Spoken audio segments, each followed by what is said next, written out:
menerapkan prokes, Polda Gorontalo menggelar pembinaan rohani dan mental bagi seluruh personil serta ASN Polda Gorontalo, Kamis, 16 Juni 2022.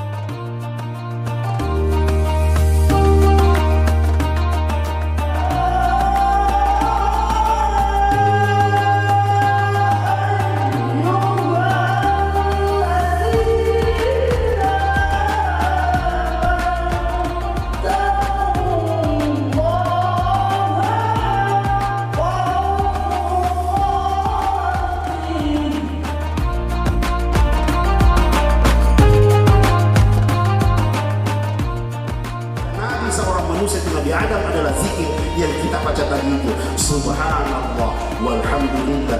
Itu adalah zikir ketika hati kita gundah gelana, hati kita mudah kesepian.